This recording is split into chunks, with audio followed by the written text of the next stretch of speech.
Bismillahirrahmanirrahim. Assalamualaikum warahmatullahi wabarakatuh. A'udzubillah, bismillah, subhanallah, walhamdulillah, wa la ilaha illallah, la hawla wa la quwata illa billah aliyul azim.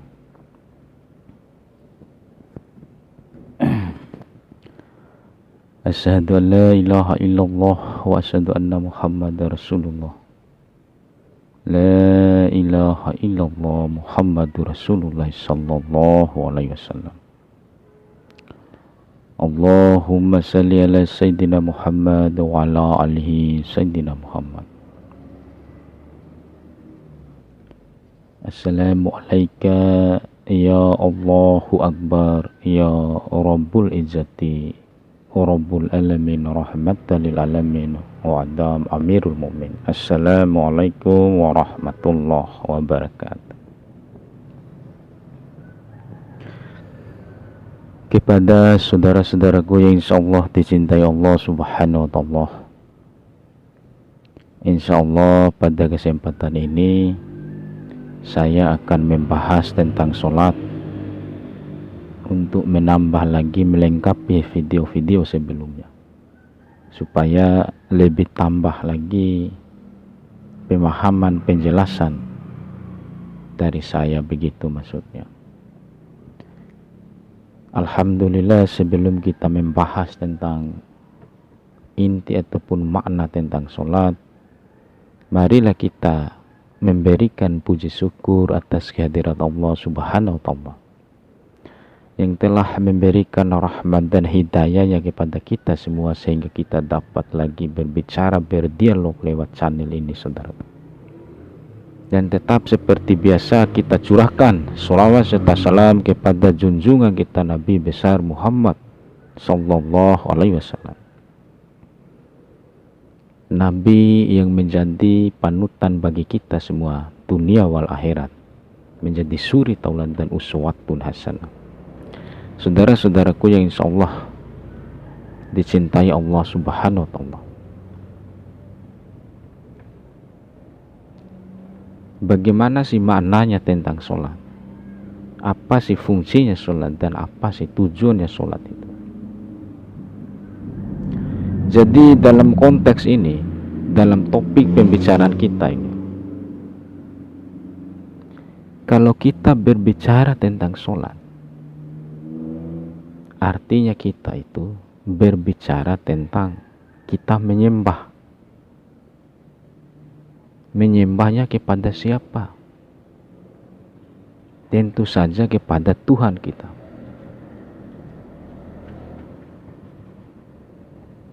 Jadi, sudahkah kita menyembah kepada Tuhan kita? Sudahkah kita memuji kepada Tuhan kita itu dengan sempurna? Ataupun kita menyembah itu dengan benar dan dengan baik? Jadi sebelum kita itu menyembah dan memuji Tuhan kita, tentu saja kita harus mengenal kepada syarat-syaratnya untuk melaksanakan sholat, melanjutkan penyembahan kita kepada Allah, kita sembahkan kepada Allah, begitu maksudnya.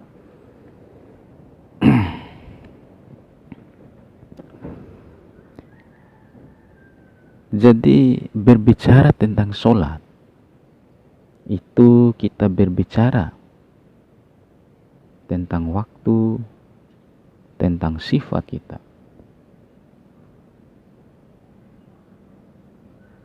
Berbicara tentang sholat, kita berbicara tentang apakah dia itu duluannya itu sujud atau dia itu duluannya menyembah. Manakah yang duluan antara sujud dan menyembahnya itu maksudnya?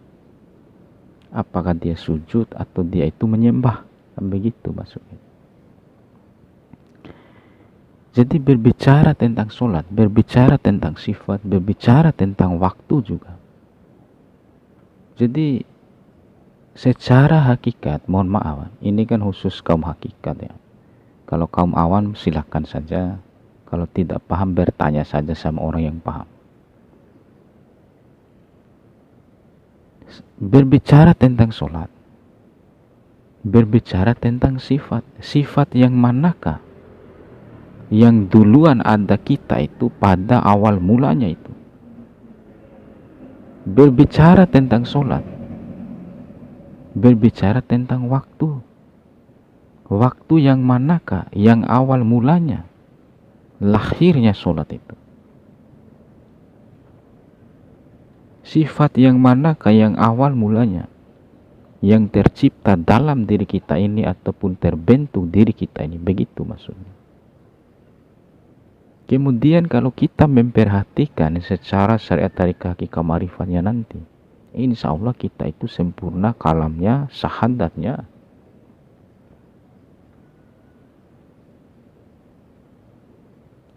Jadi kan banyak orang kan, istilahnya langsung dia menyembah kepada Tuhan ya, tanpa dia ketahui hakikat-hakikat daripada syariat itu. Jadi diri syariat ini ada hakikatnya. Diri syariat ini ada nyawanya. Jadi di dalam tersurat ada yang namanya tersirat. Dan di dalamnya yang tersirat itu ada lagi yang namanya yang tersurut, begitu maksudnya. Bagaimanakah yang tersurut, bagaimanakah yang tersirat, dan bagaimanakah yang tersurat itu?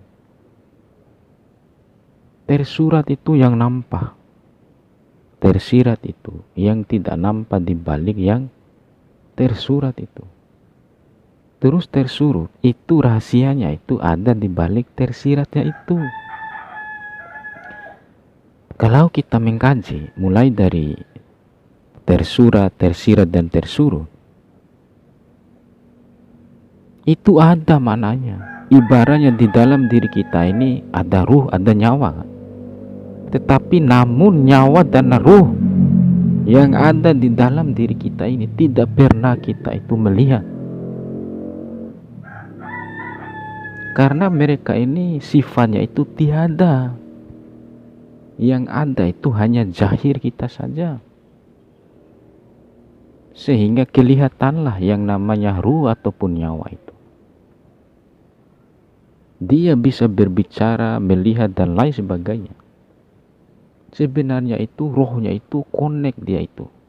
Dari hatinya berjalan menuju ke mulutnya, dari hatinya berjalan menuju ke matanya, dan seterusnya. Nah, itu membuktikan ada zat di dalam diri ini yang tiada nampak, tiada nyatanya, tetapi adanya di dalam jasmani kita ini.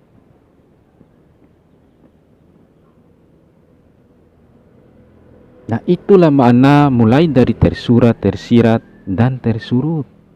Tersurut itu adalah rahasia di balik rahasia. Yang tersirat itu adalah rahasia di balik syariatnya itu sendiri maksudnya. Nah, bagaimana kita ini berbicara tentang sholat ini? Sholat itu untuk siapa sebenarnya? Apakah untuk Allah? Tidak mungkin lah. Buat apa Allah itu mau sholat mau sholat? Kan begitu kan? Buat apa itu kita itu istilahnya Allah itu mau sholatnya kita kan? Maksudnya itu kan kita memberikan hadiah kan? Tidak mungkin. Buat apa kita tidak sholat juga ya? Allah tetap Allah kan? Hanya saja kita melatih ini. Bagaimana caranya kita menyembah dalam ketiadaan itu sendiri. Sehingga baik yang ada di dalam diri kita yang paling dalam maupun yang ada di luar diri kita itu yang paling luar. Jadi ketiadaan itu menyatakan ada kita ini adanya ketiadaan itu. Jadi di dalam ada ini ada ketiadaan dipanggil ada. Secara hakikatnya begitu kan? Tidak mungkin yang tiada ada kalau tidak ada raga kita ini.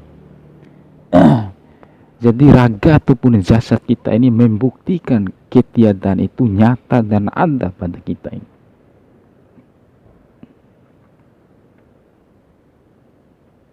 Nah, kembali kita berbicara tentang sholat. Sifat yang manakah pada awal mulanya tercipta di dalam diri kita ini, sehingga terlahirlah waktu yang manakah yang pertama kali terlahirnya sholat itu. Kan begitu makna dan maksudnya kan secara hakikatnya. Sehingga terlahirlah waktu subuh kah, waktu maghrib, waktu isya, dan seterusnya. Nah, disitulah gunanya kita itu memiliki ilmu untuk mempelajari dan menyempurnakan tentang pemahaman kita itu baik secara syariat maupun secara hakikat. Tidak mungkin nyata syariat itu kalau tidak ada hakikatnya. Dan sebaliknya tidak mungkin nyata pula hakikat itu kalau tidak ada syariat. Ketika kita sudah mengenal waktu yang manakah yang pada awal mulanya itu kita melaksanakan sholat, sifat yang manakah yang terlahir di dalam diri kita ini, yang pertama kali dicipta oleh Allah Subhanahu wa Ta'ala pada diri kita. Jadi apa sih yang dimaksud dengan sholat itu? Jadi sebelum kita itu menyembah kepada Allah, memuji kepada Tuhan kita, perbaikilah dirimu. Bacalah dirimu, begitu maksudnya. Sehingga sempurnanya sholat apabila engkau sempurna membaca dirimu, memperhatikan dirimu itu. Harus kita pandai memperhatikan diri kita ini. Harus kita tahu memperhatikan diri kita ini. Membaca diri kita ini, bukan baca orang lain. Buat apa dibaca-baca orang lain kan? Baca saja dirimu, kenal saja dirimu. Kalau engkau sudah mengenal kepada dirimu, insya Allah engkau sudah akan mengenal kepada orang lain. Ketahuilah dirimu itu. Jangan dulu ketahui orang kalau kamu belum ketahui dirimu. Kan begitu kan? Jangan dulu engkau itu istilahnya mengasih tahu orang, memberi anukan orang kalau kamu tidak paham juga, kan sesat juga nanti itu. Nah, jadi kita itu harus memahami semua. Mulai dari sumsum kita sampai bulu itu apa makna dan tujuannya itu.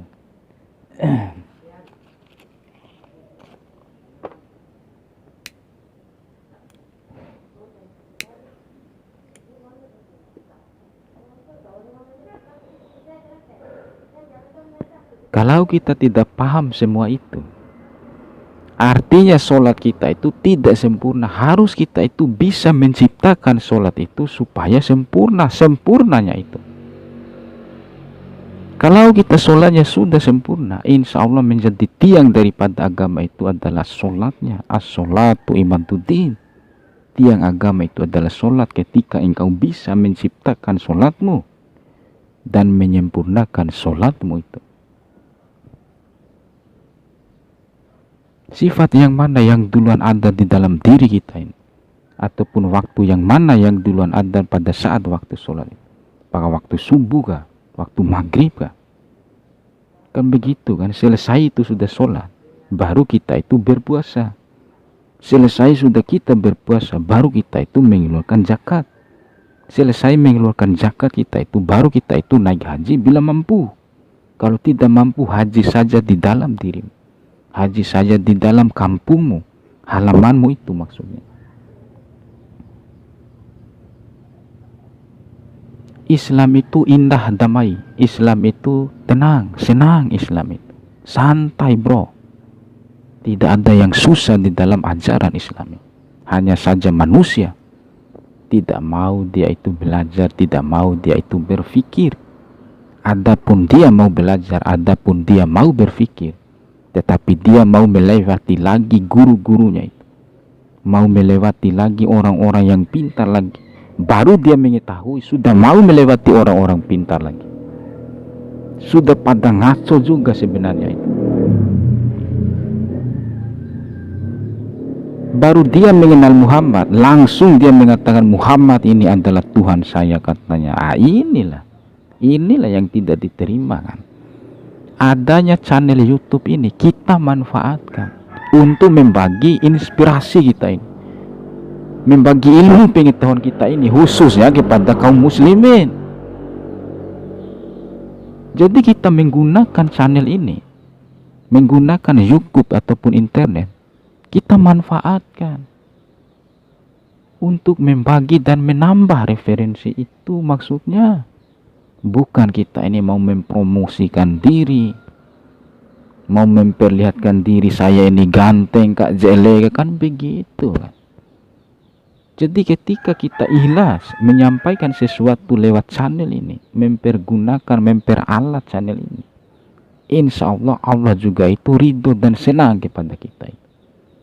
Tetapi kalau niat kita itu mau dipuji sama orang, tetapi kalau niat kita itu mau mencari orang yang mengikut kita itu, sebenarnya itu tidak nyambung sebenarnya. Nah, kalau seorang guru mencari murid, ya tidak nyambung juga lah. Buat apa seorang guru ini cari-cari murid lewat ini lewat itu kan? Nah, nanti kalau sudah diketemukan sama Allah, dia juga pasti akan bertemu nanti.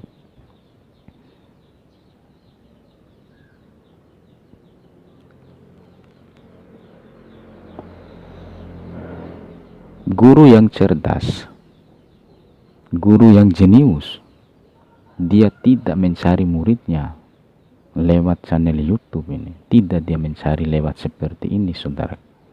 Hanya saja adanya channel YouTube ini memanfaatkan supaya bisa membagi wawasan, membagi pengetahuan, apa-apa yang dia rasakan dan apa-apa yang dia ketahui di dalam kehidupannya, di dalam dirinya, di dalam ilmunya itu sendiri. Tetapi jika kita itu berniat memanfaatkan channel YouTube ini untuk mencari ini, mencari itu Allah tidak mau membantu kita nanti itu. Karena sudah lain kan niatnya kan. Jadi usahakan niat kita ini ikhlas. Ya Allah, saya ikhlas membagikan pengetahuan saya untuk teman-teman saya, kaum muslimi wal muslimah, wal mu'mini dan wal mu'minah, supaya mereka juga itu bisa memahami walaupun sedikit dari saya. Nanti kalau dikumpul-kumpulkan bisa digabung, yang begitu maksudnya. Jadi kebanyakan orang itu dia bercakap kan, lewat channel. Oh, saya ini begini kan, saya ini sudah dipanggil ini, sudah dipanggil itu. Akhirnya dia itu terbang iblisnya kan. Wah, dia itu punya tandu iblisnya itu. Teruslah kau itu. Kan begitu kan, hati-hati lah. Buat apa? Sebenarnya saya malu kan, mempromosikan wajah saya ini jelek sekali lah. Tidak pantas saya masuk lewat YouTube sebenarnya itu. Tidak layak saya masuk lewat YouTube ini. Karena saya tidak layak. Wajah saya ini belum siap mempromosikan. Tetapi dengan adanya amanah yang harus saya sampaikan, ini kan ibaratnya itu sifatnya Rasulullah kan, tabligh kan begitu. Jadi kita menyampaikan sesuai kemampuan. Kita menyampaikan sesuai pengetahuan kita. Tidak mungkin juga kita itu menyampaikan lewat channel ini semua, tidak. Kan itu kan ada hak kan. Jadi tabligh itu, dia itu merahasiakan yang bukan haknya dan menyampaikan kepada yang berhak menerimanya. Jadi rahasia Allah itu tidak serta-merta kita itu membuka habis lewat YouTube ini, tidak saudaraku. Jadi yang saya bagikan, yang saya sampaikan itu adalah kaidah, bukan prakteknya di situ saudaraku. Dengan adanya kaidah, maksudnya itu, susunannya itu, cara-caranya, tekniknya. Mungkin saja kalian kan pernah belajar di sini, pernah belajar di situ kan. Nah, lengkapi saja dengan adanya walaupun sedikit dari saya. Tidak mungkin pula lah saya membagi semua lewat channel ini. Jadi ada yang dirahasiakan sama saya ini walaupun bukan hak saya. Karena ini tablik. Tablik itu merahasiakan yang bukan haknya dan menyampaikan kepada yang berhak menerimanya. Kan begitu kan? Ada yang berhak menerimanya itu. Orang-orang yang dekat sama saya, insya Allah saya menyampaikan haknya itu. Tidak semua lewat dipublikasi yang begini, tidak. Ini kan hanya beberapa saja pemahaman kan, pengetahuan saja yang saya bagikan lewat YouTube ini. Tidak mungkin saya buka semua lewat YouTube lah. Hanya saja kan supaya kita itu ya untuk menambah saja. Karena mencari ilmu, mencari pengetahuan itu susah, saudaraku. Kita harus mengorbankan jiwa lahir kita ini, batin kita ini, jiwa dan raga kita ini, meninggalkan semua istri dan anak kita ini, keluarga kita, kampung halaman kita itu. Nah, tidak mungkin saya jelaskan semua lewat channel YouTube ini. Yang saya jelaskan saja ini alhamdulillah itu ada manfaatnya itu bagi kaum-kaum yang berpikir.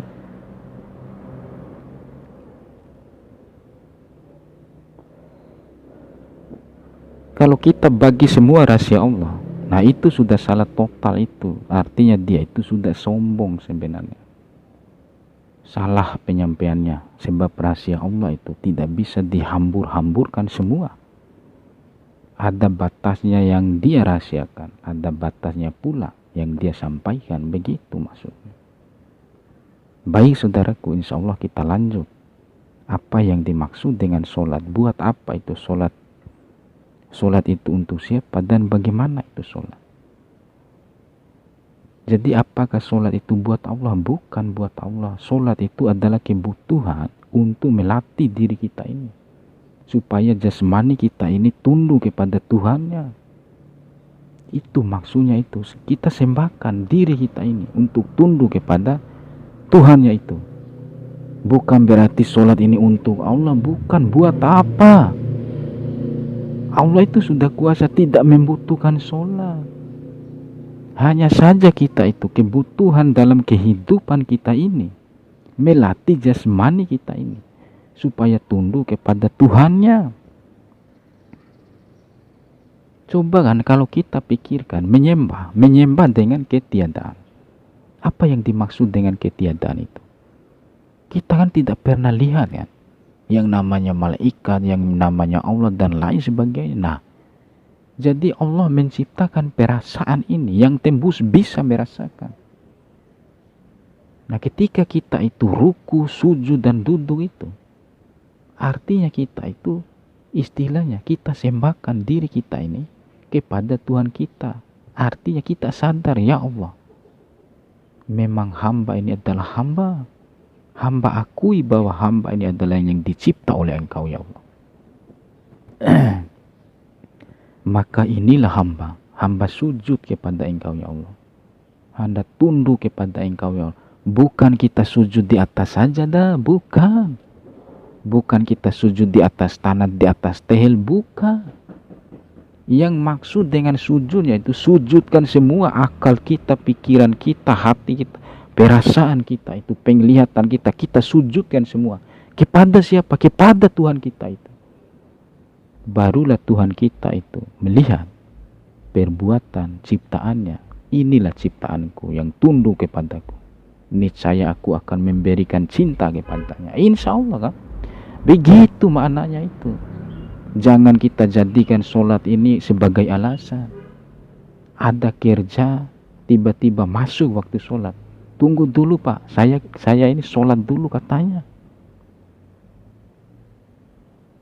Kalau tidak ada kerja, dia tidak mau sholat kan? Ya nah, jelas itu. Nah inilah dia itu menipu kepada Tuhannya.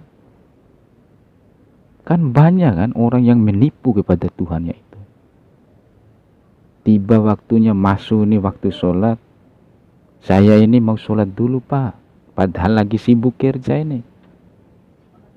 Terus sekalinya tidak ada kerja, dia itu tidak ada sholatnya, berarti dia telah menipu Tuhannya. Dengan halusnya iblis, dia memanfaatkan waktu dan dia telah menipu pada Tuhan.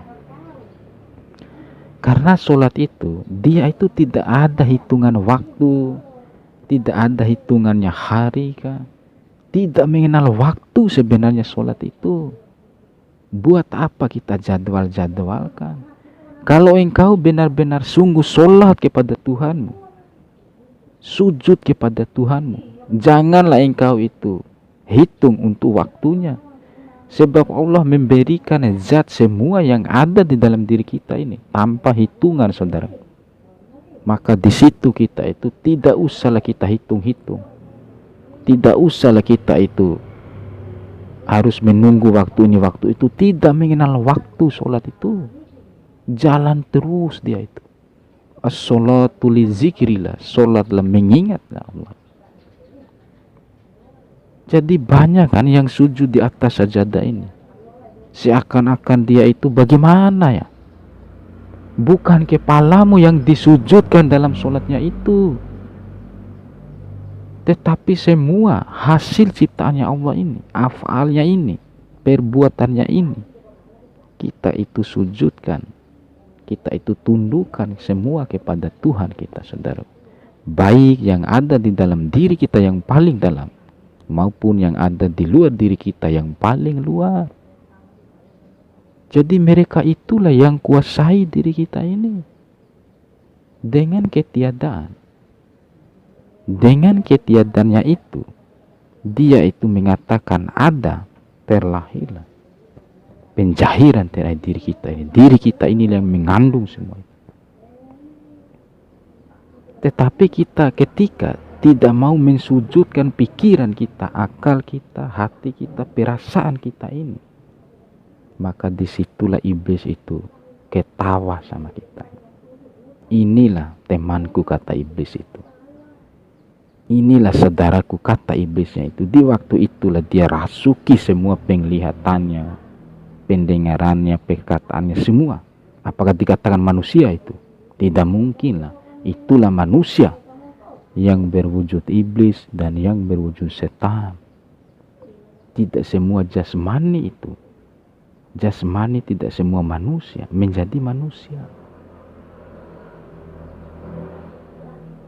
Kan sudah banyak kita lihat kan realita kehidupan ini, kenyataan kehidupan ini. Banyak manusia yang tidak mau memperhatikan dirinya. Walaupun dia berbicara atasnya dari Allah, penglihatannya izin dari Allah, tetapi penglihatan perkataan itu diperalatlah oleh iblis, wahai saudara. Memang semuanya itu atas izinnya Allah, tetapi ketika kita salah mengaplikasikan dalam diri ini, maka jerumuslah iblis itu, wahai saudaraku. Maka musuh yang nyata bagi kita ini adalah iblis dan setan itu.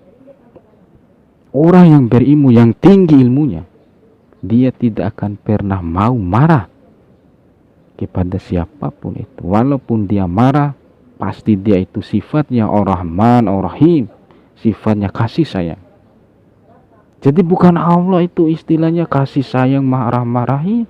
Harus diri kita ini yang memberikan kasih sayang, supaya Allah itu bisa istilahnya berhubung vertikal kepada kita. Itu besarlah hatimu itu untuk kasih sayang kepada manusia. Semua ciptaan-ciptaan Allah yang lain itu harus kita kasih sayang. Jadi Allah menciptakan sifat yang bernama Ar-Rahman, Ar-Rahim, kasih dan sayang. Artinya kita itu bagaimana kita itu mengkombinasikan, mengaplikasikan dalam diri kita ini sifat yang Allah ciptakan itu, yang dipanggil kasih sayang itu. Kalau kita sudah memeluk kasih sayangnya Allah, akhirnya kita juga bisa menebar luaskan cinta kasih sayang Allah. Menebar luaskan Ar-Rahman, Ar-Rahim itu. Kalau kita sudah menebar luaskan cinta kasih sayang Allah, insya Allah Allah suka kepada kita. Jadi istilahnya itu jangan kita itu mengkaji nama, mengkaji huruf kan. Tetapi kajilah itu bagaimana cara mempraktekkan sifat kasih sayang Allah itu untuk kepada makhluk hidup yang lain, saudaraku. Apakah Ar-Rahman Ar-Rahim itu bukan nama? Memang bukan nama. Tetapi kalau tidak ada namanya, bagaimana kita bisa membaca menulis, kan? Kan begitu. Nah, jadi semua Asmaul Husna itu semuanya itu Allah sudah menciptakan lengkap di dalam Asmaul Husna itu. Kita tinggal memilihnya.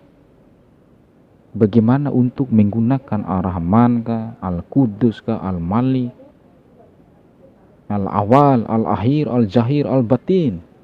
Bagaimana caranya? Nah, disitulah gunanya ada ilmu.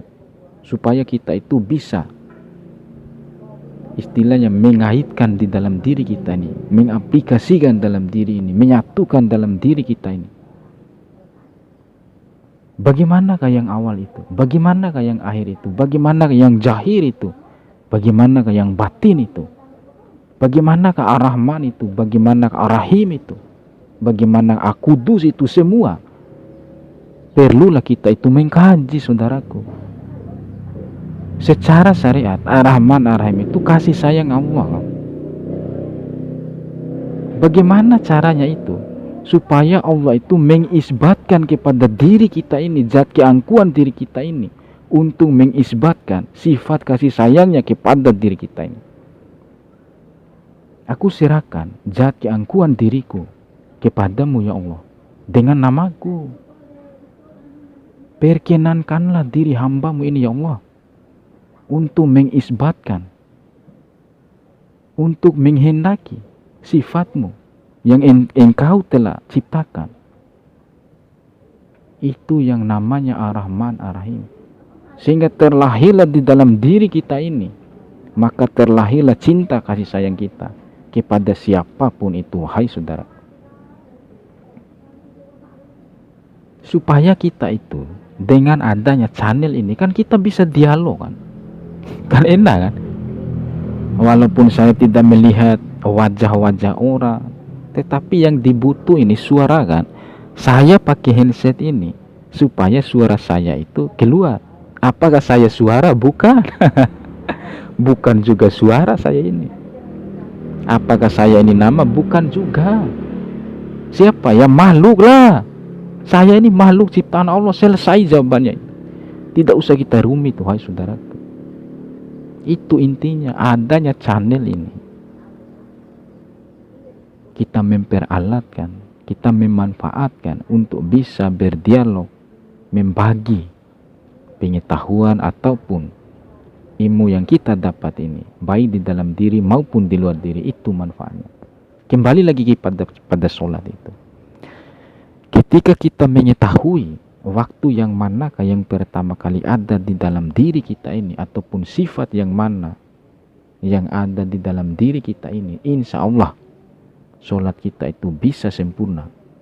Ketika sholat kita itu sempurna, maka nyatalah Islam di dalam diri kita ini.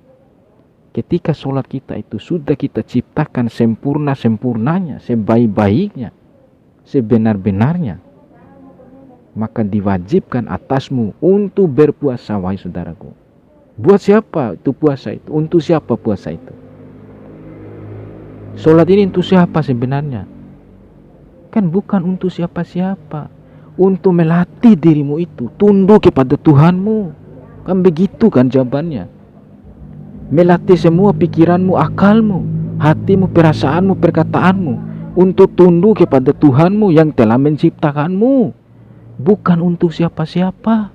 Melatih kebutuhan kita hidup ini, supaya kita itu bisa paham, bisa tunduk kepada Tuhan kita ini. Itu secara hakikatnya, wahai saudaraku. Lantas puasa untuk siapa?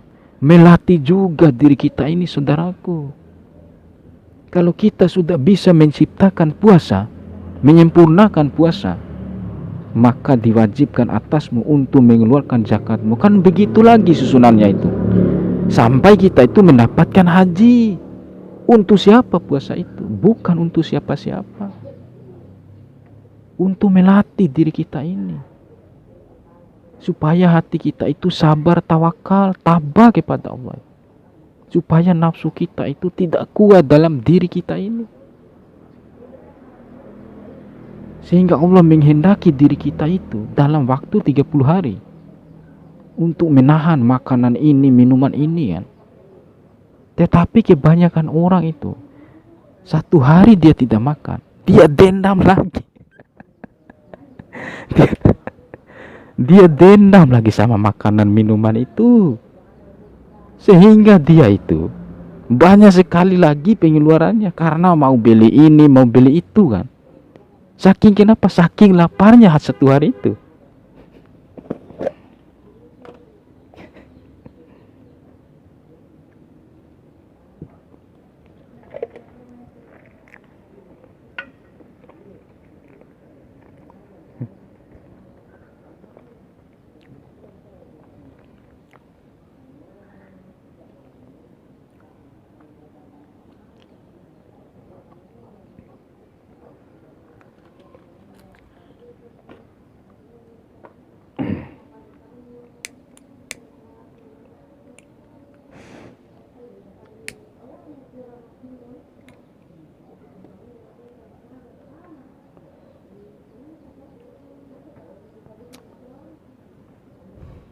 Kalau saya tidak sambil merokok, saya ketawa terus kayaknya ini.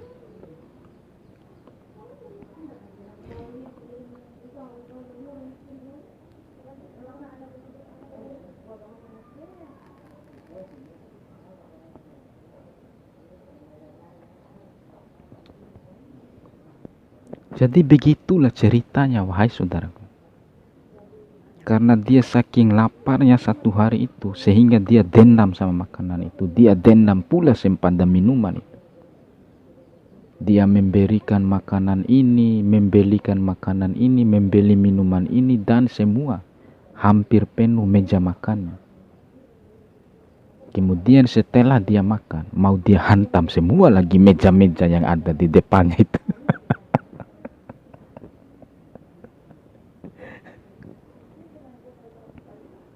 Mohon maaf saudaraku, ya ada juga sih yang membuat kita ketawa ini. Nah sehingga kenapa? Ketawalah iblis itu. Inilah saudaraku. Nah batal puasanya itu.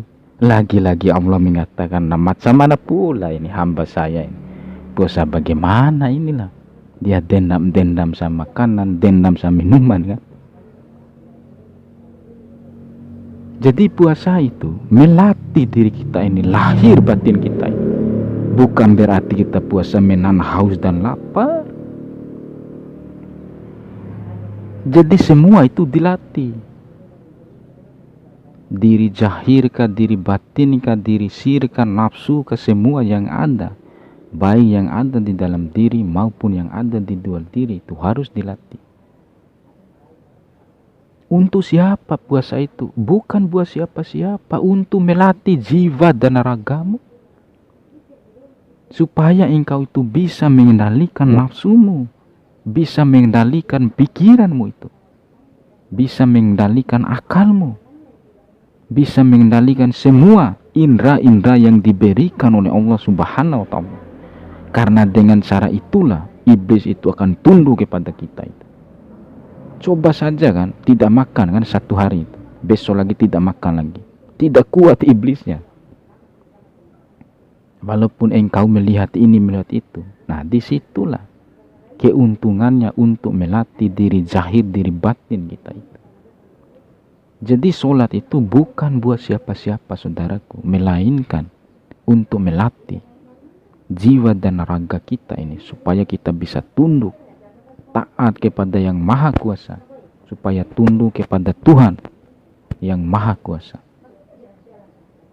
Kan ada kan orang yang bilang juga, mohon maaf ini,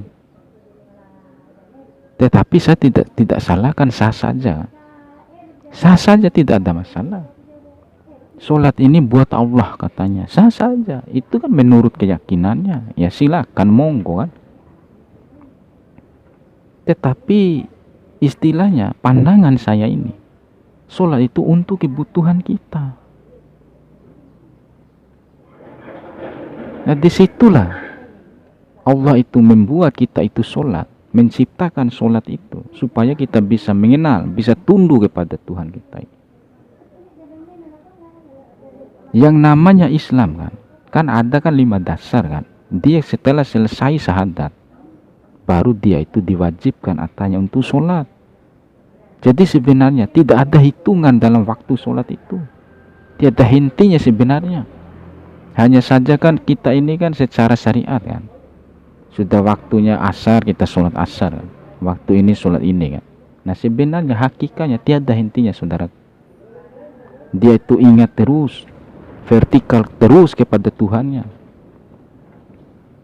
Begitu maksudnya itu. Itulah yang dimaksud dengan sholat. Bukan untuk siapa-siapa, tetapi untuk melatih diri kita itu supaya taat dan tunduk kepada Tuhan kita itu, kepada Allah Subhanahu wa ta'ala. La haula wa la quwata illa billah aliyul adzim. Tanpa ada izin Allah, tidak ada daya dan kekuatan kita ini. Bagaimana kita bisa bergerak kalau tidak diizinkan oleh Allah? Maka kita harus tunduk dan taat kepada Tuhan kita itu yang telah menciptakan kita, memberikan kenikmatan dalam kehidupan kita ini. Lalu puasa bagaimana? Kebutuhan kita itu sebenarnya untuk melatih jiwa raga kita ini. Kenapa diwajibkan? Diwajibkan yang dimaksud itu supaya iblis-iblis itu membunuh semua dalam diri ini. Makanya iblis itu diikat habis dalam waktu Ramadan itu, waktu puasa itu. Bukan siapa yang ikat, kita yang ikat saudaraku. Ketika kita sudah ikat kepada iblis, maksudnya itu jangan engkau berikan makanan yang enak-enak dia itu, supaya dia mampus di dalamnya. Kalau kita tidak mampu mengkajinya semua itu, kita juga ini ibaratnya bagaimana ya, banyak sia-sia dalam melaksanakan kebaikan saudaraku. Jadi barangkali sampai di situ saja dulu penjelasan singkat dari saya. Mohon maaf sebelumnya. Yang baik datanya dari Allah, yang buruk datanya dari kepribadian saya sendiri. Adapun kekurangan dan kesalahannya mohon dimaklumi. Sekian dan terima kasih. Billahi fi sabilillah. Wassalamualaikum warahmatullahi wabarakatuh.